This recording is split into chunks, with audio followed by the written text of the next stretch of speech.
So we're here to talk through this double Kakuro variation by Serkan, who's one of my favorite Kakuro constructors by far.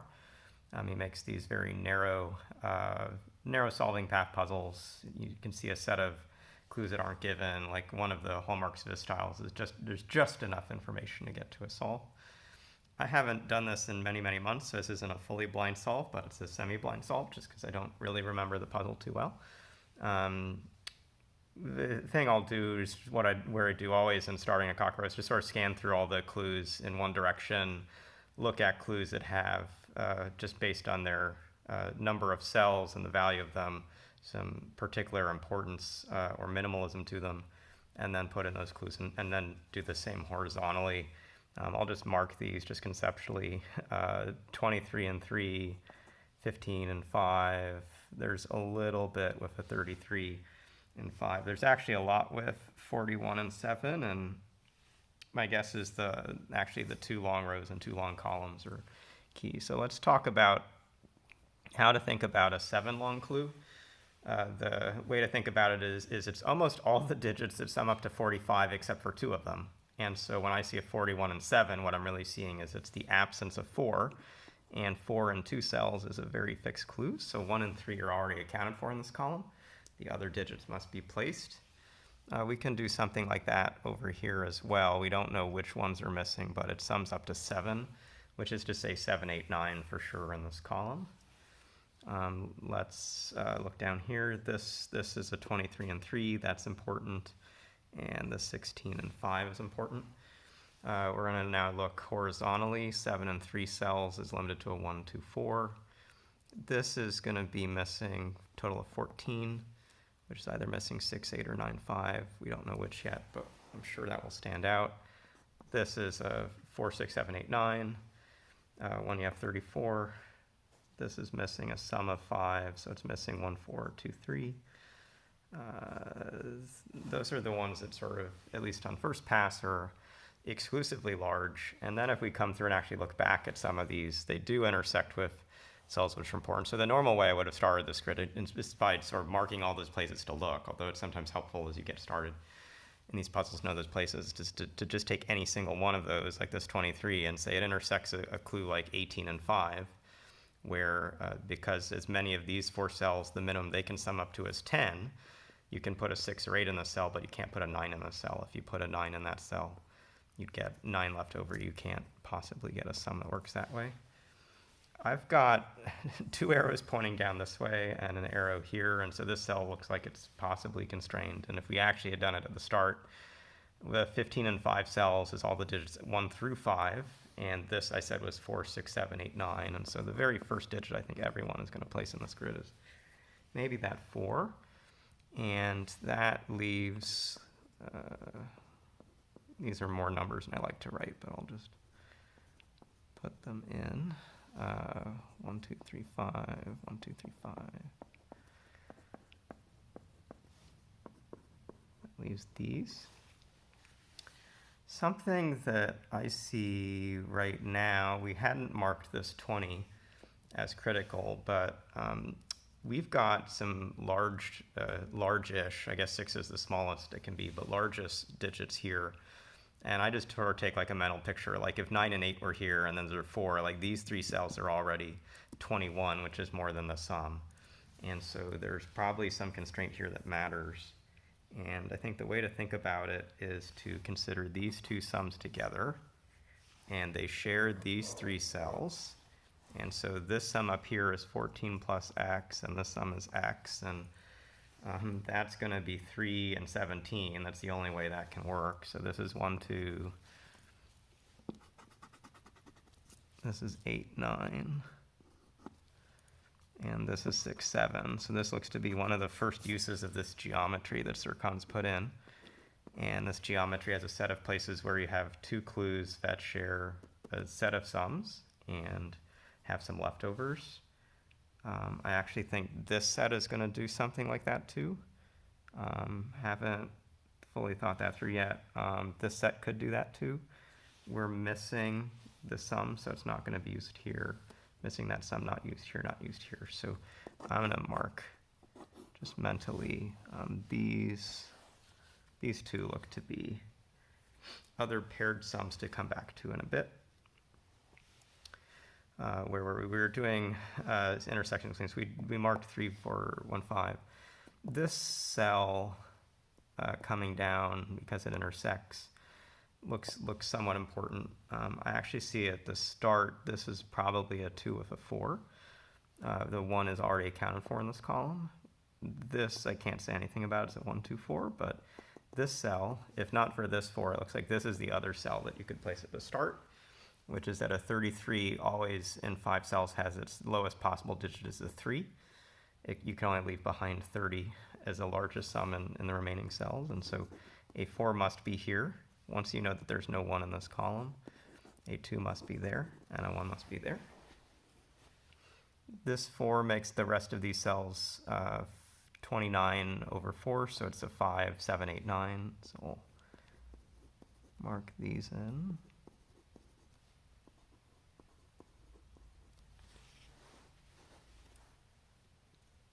Trying to see the next thing I want to do. This is 986, and it's intersecting 17, which is almost, I guess I could have marked this. This has 2 options, 1, 2, 3, 4, 7, and 1, 2, 3, 5, 6.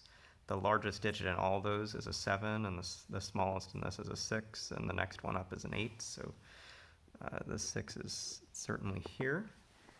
The remaining now are 1, 2, 3, and 5, and in this cell 1, 2, 3 are used, so this is 5, and now we've got 1, 2, 3, 1, 2, 3, 1, 2, 3. This column now doesn't have so much left, and let's actually, I think the leftovers, like these 2 sums aren't as trivial as these 2 were, as 2 cells with 2 cells, but there's something, as soon as we fill in this digit, it's going to really constrain that. So I almost want to do some surveillance of this column, but I think there's a little more I need to do before I can explore that. Let's look at this clue fully. This is a 16, which is 1, 2, 3, 4, and 6. This cell is a particularly large clue. If this is 4, it leaves behind 9, 8. If this is 6, it can't be 9 and 6. It can be 8 and 7. So it looks like in both cases, an 8 is in one of those cells, and then it's a 7 or a 9.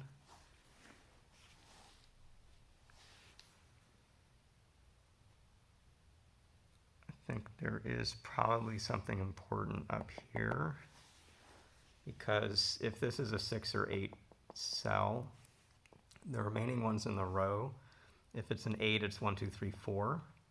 And if it's a 6, the remaining ones have to actually be from a specific set that adds up to 12. It can't be 1, 2, 3, and 6. It has to be 1, 2, 4, 5. And so it looks like 1, 2, all the remaining digits are less than 5. And so we can start by writing this.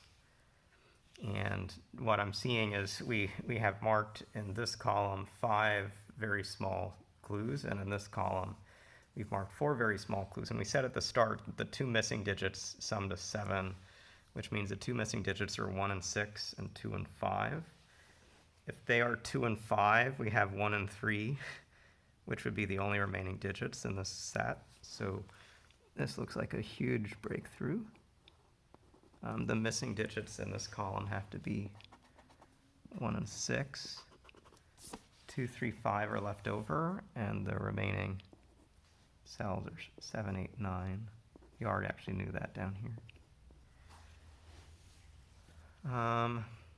Then, recognize that these 2 large clues are going to clear the remaining digits up here.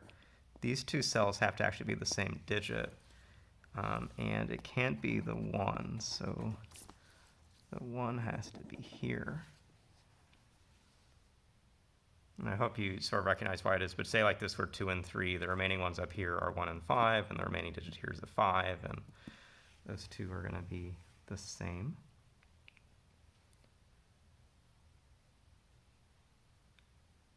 Let's try to decorate this column a little more, or this column a little more, and think about max or min. So the lowest remaining digit in this whole space is now a 4, and then there's 6, 7, 8, 9. 4, 6, 7, 8, 9.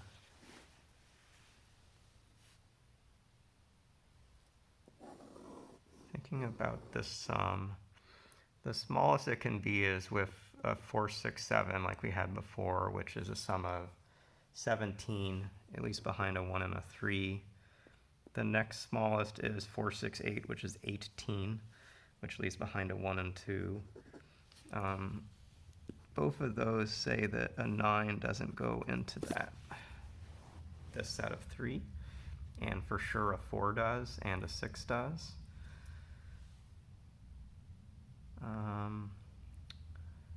I guess the first thing that stands out from that is that a 9 has to go in this column, but in one of these cells, and so this cell looks like the one that's going to lead to something. If a 9 is here, the smallest that's left is a 5, which is a 1, and if it's not the 5, 9 with 7, 9 with 8, everything else is too big, so this is also 4, 6, 7, 8, and this cell must be 9.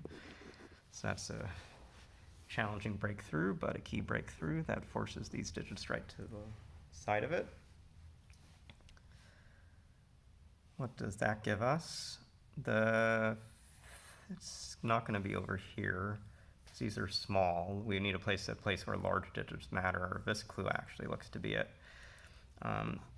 What we now have is a case where these cells can't have a 9 in them, and we used to have 1, 2, 3 down here.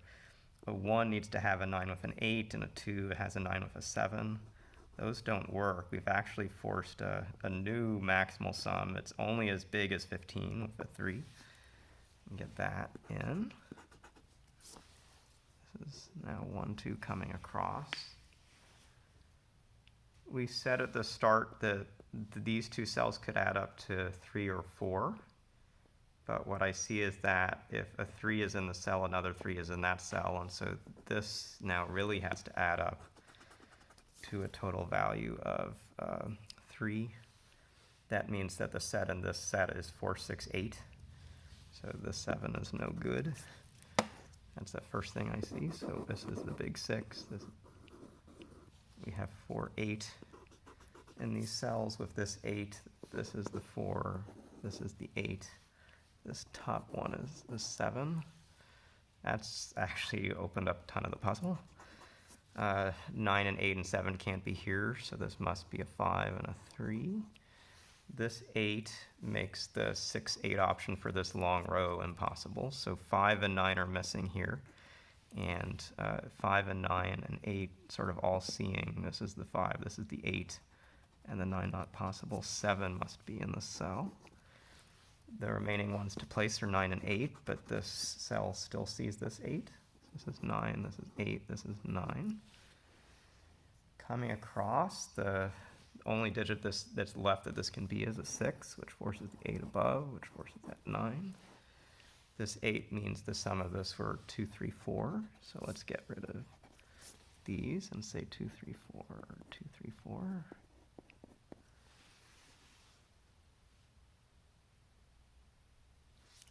Placing this 4 makes it so that 2, 3 is missing in this row, and look at that, it quickly gives you just this option for this. So we now have, this is 2, 3. The 1 is missing here, so the remaining cells that we have to place are 1, 6, and 7. So this can be 1, 6. This cell can be 1, 6. This has to be 7. 7 with a cell below it that we said was going to be 7, 8, or 9. If it's an 8, it leaves behind 6, which is good. If it's 7 with 9, that leaves behind 5. With 3 cells to go, that is not good. So the 8 goes here. We have 1, 2, 3, 1, 2, 3. This is a 4, 5. This set we haven't really looked back at. 13 are placed in it, and the remaining sum is 8. 1 and 7 and 3 and 5 are no good, so 2, 6 is what goes in here. The 6 is there. So 2 with 6, and this 2 forces this big cell, which forces these. Remainder of this row are 1 and 4. put those in here. This one looks really, really bad for this clue. If a 1 is there, the next cell above is a 4. This has to be 10. Not putting a 10 in this Kakuro. It's not that kind of a variation. So this is 4 and 3. This is 4. That's just fulfilling this clue. 8 up here. The cell which was 987. Well, now it's just down to 7. That means down on this bottom of the column, 9 and 8 are the 2 digits left. And with this placed, it's 9, 8. This becomes the 4. 8 and 1 would be very bad. It would place an 8 here. 2 with 8 would place a 7 here. This sum required a 6 as we saw before, so it's got to be this. This is 1, 6. What's this? 10, 18. It's a 5. This is 1 and 2 and 2 and 3. And we've got to just get an elimination down here. It's coming from this 1. Just 2 and 1, 2 and 4. So that was a pretty epic solve, but a really incredible puzzle in different ways. The use of this sum constraint across 2 rows with a min and a max is a sort of easy example. And then reflecting back, I think the way there's a specific way that these cells are the same and these small cells get you the 1, 6 missing in this column. That's really big, and on these set of 2 columns is really figuring out where to place the 9 here, but recognizing a constraint in these 3 cells that a 9 can't be in this box because it would break out the possibilities of reaching a 21 sum in this column. That gives you just these 2 cells for a 9, and once we've thought a little bit about this top space, it actually only gives a cell for a 9.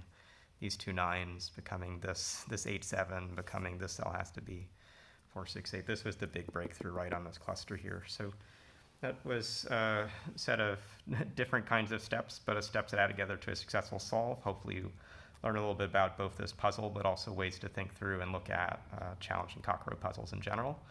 If you enjoyed this video, particularly if you enjoyed this puzzle, there are a set of Kakuro and variations books from Serkan to look at. Really challenging set there, and other puzzles on the web of this kind of style. We'll see you again soon.